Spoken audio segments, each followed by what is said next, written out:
ইফতার মাহফিলে উপস্থিত সম্মানিত সকল রোজাদারগণ, সকল উপস্থিতিবৃন্দ, আসসালামু আলাইকুম।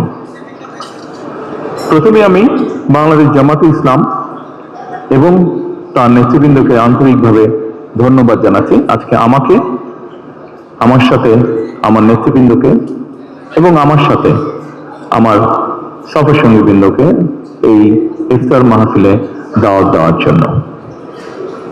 সম্মানিত সকল নেতৃবৃন্দ, উপস্থিতিবৃন্দ, আজকে এখানে শুধু আমি নই, এখানে শুধু বাংলাদেশ জামাতে ইসলামের নেতৃবৃন্দ বা কর্মীবৃন্দই নয়, আমাদের বাইরেও এখানে অন্যান্য আরো রাজনৈতিক দলের নেতৃবৃন্দ আছেন।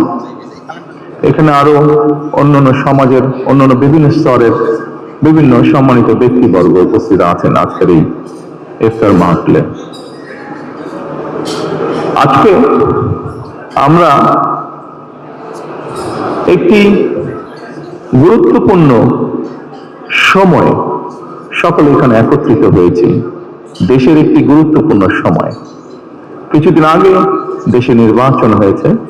এই নির্বাচনের মাধ্যমে গণতন্ত্রের যাত্রা শুরু হয়েছে। যে গণতন্ত্রের জন্য বাংলাদেশের মানুষ প্রায় 1 যুগেরও বেশি সময় ধরে অকাতরে জীবন দিয়েছে, বিভিন্ন অত্যাচার, নির্যাতন, গুম, খুনের শিকার হয়েছে। এত ত্যাগের বিনিময়ে আমরা আজকের এই গণতন্ত্রের যাত্রা যেটি সূচনা হচ্ছে বা হয়েছে নির্বাচনের মাধ্যমে, সেটির সুযোগ পেয়েছি। এই ত্যাগের মাধ্যমে, এই আত্মত্যাগের মাধ্যমে হাজারো মানুষের অত্যাচার, লক্ষ মানুষের নির্যাতনের মাধ্যমে আমরা আমাদের বাক, ব্যক্তি স্বাধীনতা, গণতান্ত্রিক অধিকার চর্চার সুযোগ আমরা ফিরে পেয়েছি। সেজন্যই প্রথমেই আসুন আমরা আল্লাহর দরবারে শুকরিয়া আদায় করি। সম্মানিত উপস্থিতিবৃন্দ, বাংলাদেশের মানুষ আজকে অনেক প্রত্যাশা নিয়ে, অনেক আকাঙ্ক্ষা নিয়ে, অনেক আশা নিয়ে আমাদের সকলের দিকে তাকিয়ে আছে, বিশেষ করে রাজনৈতিক দলগুলোর দিকে তাকিয়ে আছে। আজকে আমাদের এই ইফতার মাহফিলে আসুন আমরা আল্লাহর নামে শপথ গ্রহণ করি যে আমাদের আগামী দিনের কাজগুলো হবে এই দেশের মানুষের ভাগ্য পরিবর্তনের জন্য।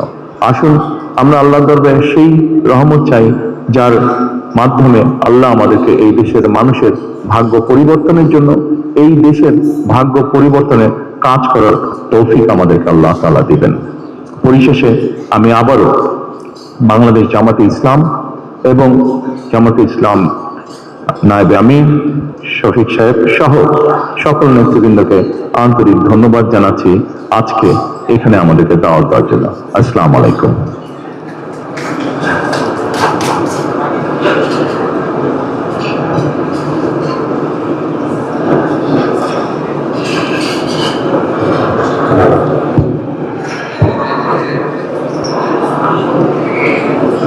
আলহামদুলিল্লাহ, সম্মানিত